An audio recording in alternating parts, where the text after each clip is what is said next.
Never in my life have I been so happy to move into Taurus season.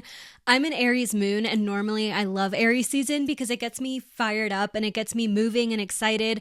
But this Aries season, with our 6 planets in Aries, this fiery energy literally has been so much to bear. And if anything, it has flipped the script on so many parts of our lives. It has reminded us what we are angry about, what is worth fighting for.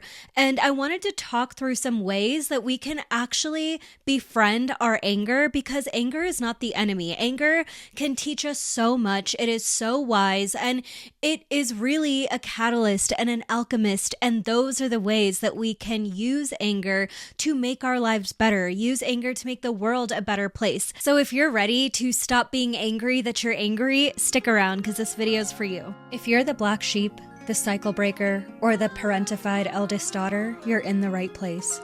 Welcome to Becoming Enough, empowering black sheep and cycle breakers to remember their worth. I'm Roshni, your host, and the founder of Black Sheep Experience. Through coaching, spiritual offerings, and guided resources, I teach you how to regain your sense of self-worth after surviving your toxic childhood. Visit blacksheepexperience.com to work together one-on-one or to find additional resources. Your experience as the black sheep is unique, and it's time we finally started to talk about it.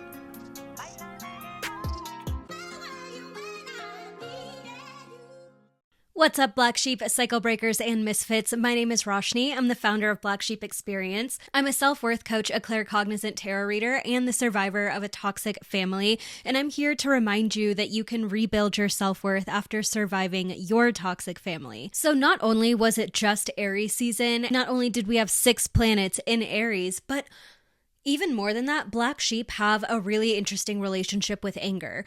As black sheep start to grow and heal and connect the dots of what happened in their childhoods, we realize how much repressed anger we have actually been avoiding facing, and that begins to surface as well. So when we think about anger, we might think about the things that happen on a day-to-day basis, or, a miscommunication in a relationship, or a breakup, or someone betraying us. And all of those things are very real. But there's a deeper level to it, especially as the black sheep or the cycle breaker of a family, because there's no conflict resolution in these families. You probably don't have a healthy example of how to manage and work with your anger because that was never offered to you or modeled to you. That was never even an option for most of our childhoods. When I'm talking about anger, I'm not just talking about the day-to-day anger and the things that came up for you last week. I'm also talking about the bigger themes of anger in your life. And something that a lot of black sheep and cycle breakers have been through that's re-triggered a lot of this anger for us is speaking with our parents and telling them how we feel later in adulthood. Once we start realizing all of the ways that we were emotionally neglected, or we may come to our parents as adults and let them know, hey, when this happened, I really didn't feel good, or can we talk about this? Or, let's talk about these moments in my childhood that still are kind of affecting me. I would love to revisit these with you. They act like those things didn't even happen. They completely deny what our entire experience was as children, and they all of a sudden want to act like these completely new people when we're adults to try and pull us back in or to maintain control over us. So not only did you have all of these disservices and all of these betrayals and all of this neglect in your childhood, but then when you tried to address it as an adult, from adult to adult, they still acted like none of this ever happened. So we have a complete lack of closure when it comes to the anger that we have. We are essentially cut off from ever being able to come to a resolution or a conclusion or have any sort of closure with our parents around these really difficult, for lack of a better word, things that we experienced, right? And it is so much more than that. It is so much deeper than that. But a lot of these things also get censored, so I'm trying to be careful with how I word them. But I hope you know that this is so serious, right? Like what you went through was not normal. And all of this anger that you have comes from the fact that now you're just an adult and you just have to figure out life on your own. You have no support. You never had support. You were never really taught how to handle life in any sort of productive way. And now when you want to go back to the source of all of this pain, they want to completely close that door off to you while still somehow having you in their life and while still trying to maintain control over you. And whether you decide to go no contact or low contact or remain active in their lives, there's still usually a complete wall up when it comes to revisiting the difficulties in your childhood and coming to a healthy conclusion around the anger that you're still experiencing. So much like most things in your experience, you're kind of on your own to figure this out. You're kind of on your own to figure out how you're going to heal and how you're going to move forward and how you are going to make the most of the life that you have. And for so long, a lot of us kind of have to just do the bare minimum to survive. And a lot of us end up in cycles of completely numbing ourselves because we are either afraid or too unprepared or feel too under-resourced to actually go within and completely address all of these issues. And even being able to have the time to actually revisit a lot of these issues is something that not everyone has the freedom or privilege to do. So what do we do from here? Where do we go from here? So there's three main things that I want you to know about anger. The first one is that anger is a catalyst. The second is that anger is information. And the third is that anger is there to be alchemized. And we're going to start with the third point first. Anger is there to be alchemized. If you are constantly numbing yourself or pushing the anger down or avoiding it or acting like it's not there or it doesn't matter, you're actually just wasting that energy. Think about a wildfire burning in a forest. There is unbridled wild energy present. That fire can do so much destruction in such a short amount of time. It can clear entire pathways and entire fields, and it can burn everything that's in its way.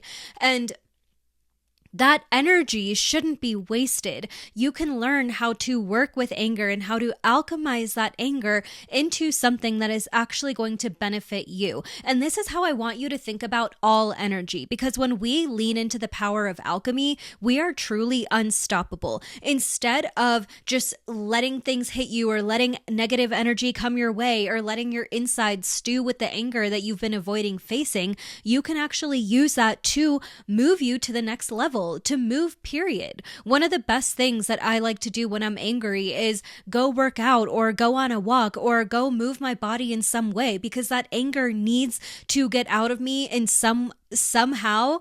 And sometimes channeling it into a run or a workout or even a slow walk can be such a positive way to actually take that anger and take that fuel and do something better for my body. And even if the whole time I'm lifting weights or on the treadmill, I'm just thinking about what I wanted to say to that person or how angry they made me or how wrong this situation was, it distracts me enough to get through a really good workout. And so that's a microcosm way in which anger can actually be alchemized into something else. So we'll come back to that point later, but anger, just like any other emotion, is information. So when things start to make you angry, there is so much that you can actually gain from that. When something makes you angry, it is pushing your boundaries. It's testing you. It's making you uncomfortable. It is showing you where you feel like you've been done a disservice,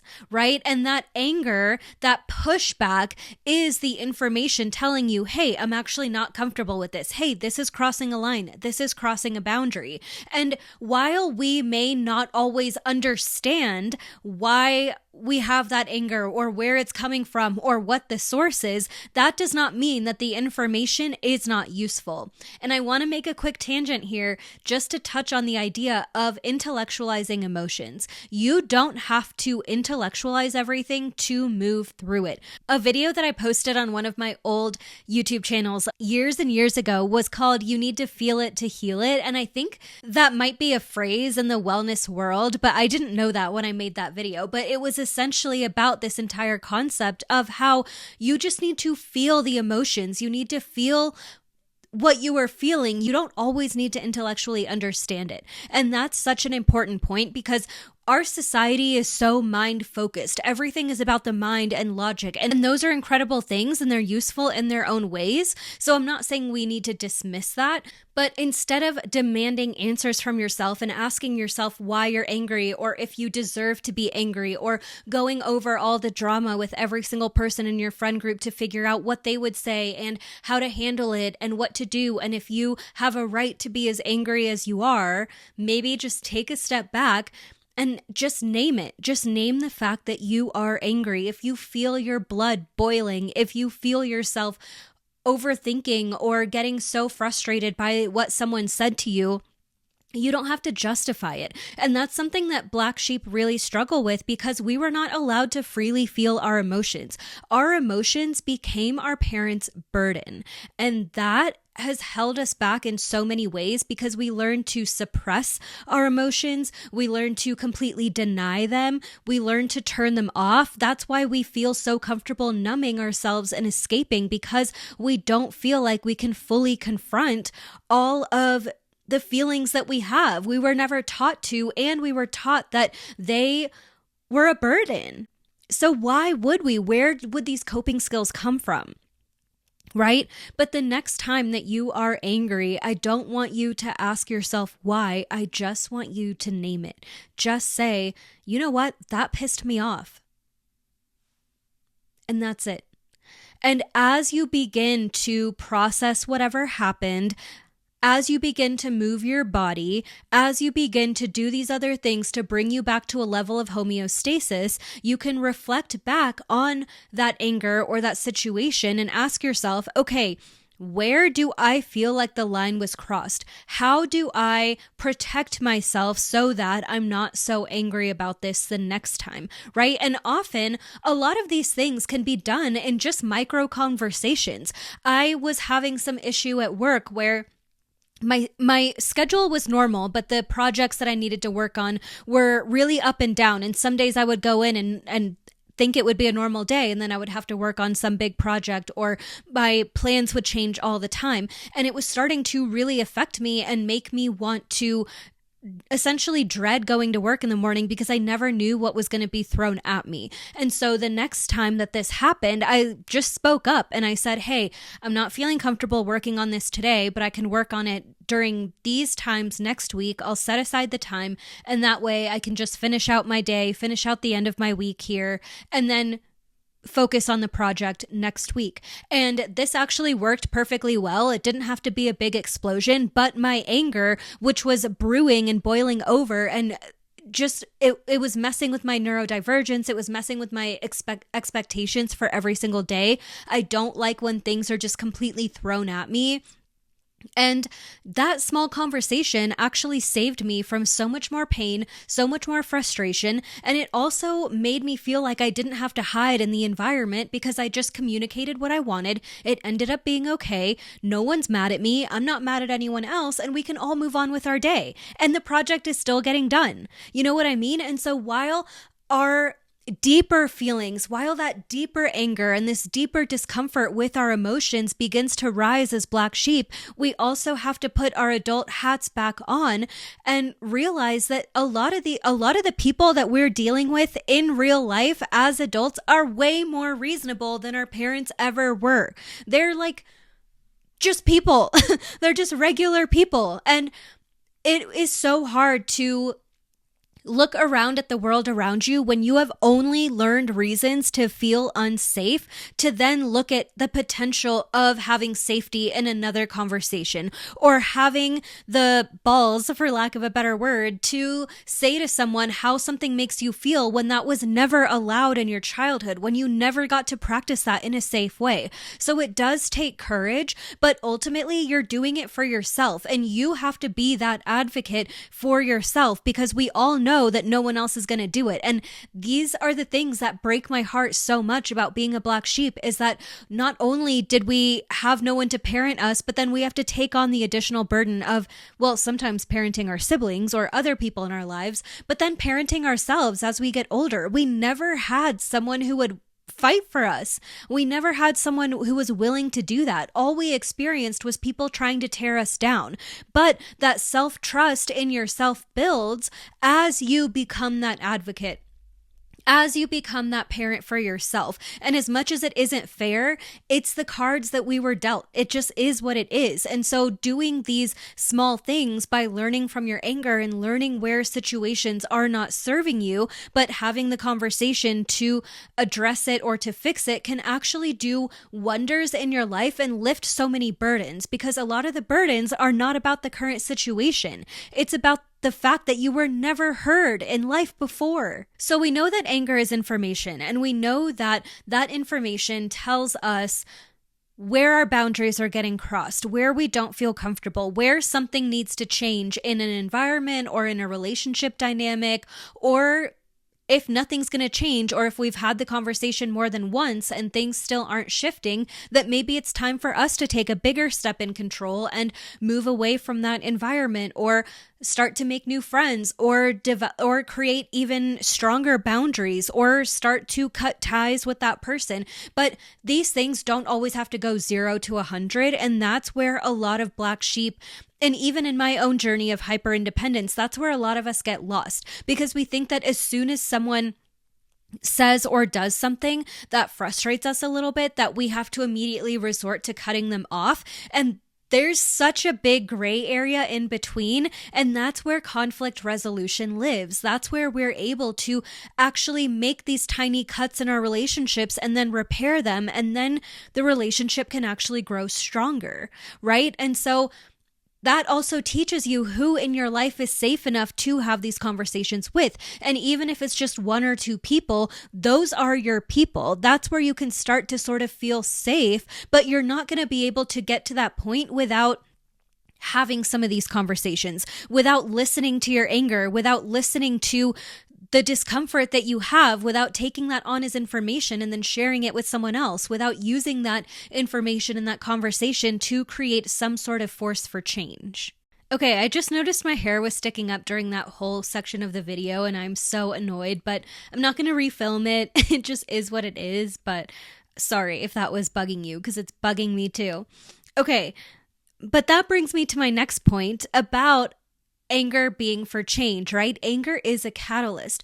Anger allows you to make change. And I actually want to talk about this with your relationship with yourself instead of your relationship with others. Because me getting angry about something going on in my life, or even the way that I treated myself, has actually allowed me to grow up.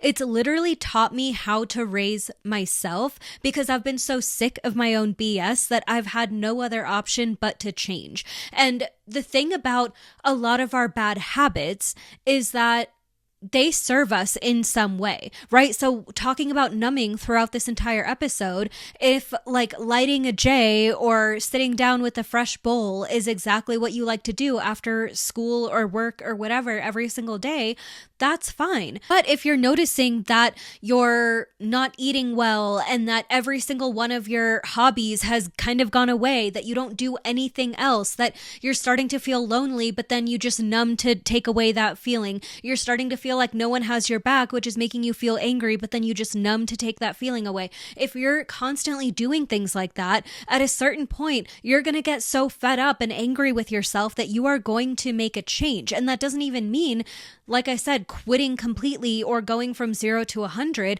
but it can mean, okay, I need to set a boundary with myself, or I need to at least sign up for like 1 class a week, or I need to go back into this hobby, and maybe I need to find a better balance so it doesn't have to go from everything to nothing. But I know where I am not serving myself. I know that I'm getting angry, that I constantly feel like I'm lonely and I have no friends, and I'm sick of just sitting on the couch every moment that I'm not at work. I've literally had some of these conversations with myself, and that has actually allowed me to make so many changes in my life, because I realized like I need to do better. I need to do so much better for myself. I deserve better. And so that anger can be a huge catalyst for change, even if it's just within your relationship with yourself. You've already used anger as a catalyst. If you are watching this, you've already realized that you're the cycle breaker. You've already realized that you're the black sheep of your family. You've already taken the steps to move away from your hometown. Maybe you've been no contact with your family for like 10 years now. I don't know your exact story or who you are watching this, but you've already been angry enough with your family, been angry enough at how you've been treated, that you've decided to move on with your life. You've decided to heal. You've decided to pursue something better. You've decided that it's better to go into the complete unknown, the complete darkness, than it is to stay where you are. And that makes you incredibly special. And that was the first and strongest example of you using anger as a catalyst. So while we get so frustrated that we're being given all this negative energy and given all this stuff that we don't know what to do with, eventually, our pushback and our anger has been the thing that has broken the cycle. It was the last straw that made you finally move out of the house and never look back. It was the last straw that made you realize that you need to come out to your family, or you need to just live somewhere where you can be out, or where you can be yourself, or where being authentic is not dangerous. And these decisions were partly fueled by your anger. And sometimes anger is a lot easier to feel than sadness, or than just hurt, or than just grief. And so that anger is protective in a way, but it also fuels us enough to be able to make major changes in our lives. So we don't need to hate on anger. We don't need to be angry that we're angry. We need to remember that anger is our friend. Anger is teaching us. Anger is pushing us. Anger is asking us to change and to pursue better. And it's reminding us where we know that we are so much better than what we're getting. And that if we're in an environment where we are only receiving energy and interactions that are subpar, or that are beneath us in the sense that they're just not matching our energy, they're not actually taking us seriously, then we need to follow that. And anger is going to get us through those really difficult moments of change. Have you ever been so angry at a job that you just walked out and never came back? Like, that's the kind of anger that will show you what your boundaries are. That's the kind of anger that is establishing a new baseline for you in your life. It's going to tell you, you know what? I don't care how much I need the money, or I don't care what's going on in my life right now. I am not going to be subject to being treated like this. And that's going to give you enough power to walk away from really difficult situations into the unknown. But in those moments and in those decisions, you are establishing a new level for yourself. You are literally leveling up through your anger. Okay, I just recorded such a good ending to this video, and it completely corrupted the file and did not save, which is so unfortunate. So we're going to start over, and hopefully I remember everything that I said. But with this idea of using anger to establish a new foundation for you, a new baseline of how you determine that you deserve to be treated, that is essentially alchemy. That is a form of alchemy, because you are taking that anger, you are taking your current situation, and you are saying, no, I need to say no to this. I need to say goodbye to this environment. I need to ask for a change in this way. I need to shift something. I need to use this anger as information, use it then as a catalyst for change, to then alchemize my reality and turn this entire situation into something bigger and something better. And for all of my witchy friends out there, if you are constantly doing return to senders or cleanses that are similar to that, know that you don't always have to send that energy back. If they willingly sent you their negativity and their angry energy, then why are you sending it back? And I'm not saying return to senders are bad. They're definitely necessary. But there's also times where an alchemization is much more apt for the situation. So again, you're taking this energy, this negativity, and instead of just making it all go away or sending it back, say, you know what? I have all this extra energy around me. I feel like a wildfire. I feel like I can sense all of this extra stuff. So instead of just sending it back, instead of cleansing it away, I'm going to transmute this. I'm going to make this energy that was sent to me willingly to work for me. I'm going to make it push me even further into my goals, into new clients, into a bigger business, into a more passionate relationship, into deeper connection with my community, right? And those are the ways that you can stick to your tenets and stick to your beliefs while still leveling up and using that anger as a way to transmute the energy that you have been given. Even your own anger towards yourself can be transmuted into a better habit or a bigger change in your life that's actually going to serve you. I also have another video specifically on different somatic practices that you can use to release and process your rage. So if that sounds interesting to you, or if you're like, okay, I'm not at the place yet where I can process my anger in a healthy way. I'm not at a place yet where I can actually use this as information. I am just bursting at the seams with all of this energy. Then that's when a somatic practice can be really helpful for you. Because again, we need to be thinking clearly. And sometimes we just need movement, or we need something bigger than words, bigger than thoughts, bigger than just our brain to process and move through anger. So if that sounds interesting to you, or it feels like it would be helpful to have those practices in your back pocket, I really recommend that video, and I'll tag it up here. And if you have questions about any part of this video, even the return to sender, or more on transmutation and alchemy, or just more about anger, anything in this video that comes up, any other questions that you have for me, leave them in the comments below, because I love knowing where you are. When it comes to these types of topics, it has nothing to do with age or demographics. Everyone's at a completely different level of knowing these topics, and a lot of this information has been hidden or pushed away or just not given the attention that it deserves. So if there's anything that you have that you would like me to clarify or explain deeper or go into more that you're intrigued by, please just leave it in the comments below. And I do want to know more about what kind of content you like. So if this is a video that interested you, if you feel like you benefited from this video, please make sure to give it a like and to subscribe so that I know to keep making more content like this. If this video resonated with you and you would like to work together, I highly recommend a self-worth coaching class. That is my way to work one-on-one together around your self-worth wounds. But the way that this happens is interesting. I don't want to spend my entire coaching session going back 20, 30, 40 years into your childhood to figure out what happened and to rehash every little thing that happened. I care about your present day experience. I care about the current blockages that you are facing in your life. And my gift as a self-worth coach and as someone who studies and lives in this world is to be able to connect patterns and connect the dots of the current obstacles you are facing and how those are related to your self-worth wounding. And by understanding that and finding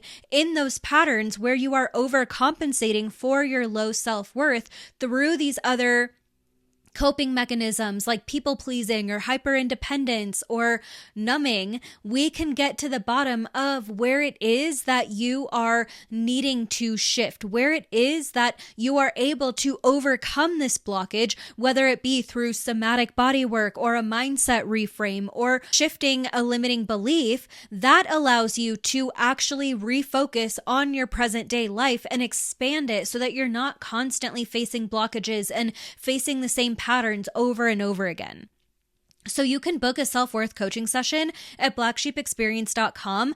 They are currently one price on my website, but I do have sliding scale offerings available. And if you'd like to inquire about a sliding scale offer, please be sure to email me at roshni@blacksheepexperience.com. That is where we can figure out the details of a situation that could work for both of us. And if you're intrigued by this world, by this work, but a one-on-one session feels a little too much for you right now, whether it's just price-wise or commitment-wise or time-wise, I highly recommend the Self-Worth Blueprint for Black Sheep and Cycle Breakers. This is my online course where I combined so much of my knowledge in different modalities and different forms and packaged it in one place so that you know how to start healing your worthiness wounds on your own. It's a completely self-paced program, so you don't have to worry about getting behind on live classes or anything like that. But I combined somatic teachings and a 1-hour somatic exercise, EFT lessons, an interactive workbook, and even teaching sessions on things like additional love and other systems that your toxic family used to reinforce low self-worth in you. And so by combining all of these and putting this in one place, this is honestly my love letter to Black Sheep and Cycle Breakers, because it gives you complete autonomy over your healing journey and over your healing practice. It gives you so much knowledge and so much wisdom in one place, and it's really affordable. It's $50 for the entire course as a flat fee, or you can pay for the course over 3 months with 3 payments of $15. So that includes the taxes, that includes everything. I really wanted to create an accessible way for you to get into this work, because Black Sheep already feel behind. We already feel like life is harder for us. So I don't want to add to that. I just want to give you these tools in a way that feels accessible and helpful for you. So those are the ways that you can work with me. Again, one-on-one self-worth coaching classes or the self-worth blueprint for Black Sheep and Cycle Breakers. All of that is going to be available at blacksheepexperience.com. Don't forget to like and subscribe for more content like this. And I'm sending you so much love. Remember that you're worthy whether you believe it or not. I love you. Thanks for tuning in today, Black Sheep. If you enjoyed this episode, please rate, review, and share it with your chosen family. Visit blacksheepexperience.com to book a self-worth coaching session, tarot reading, or to enroll in the self-worth blueprint for Black Sheep and Cycle Breakers. Follow Black Sheep Experience on Instagram to stay tapped into upcoming events and resources for the Black Sheep Collective. Take good care of yourself and your community, and I'll see you next week.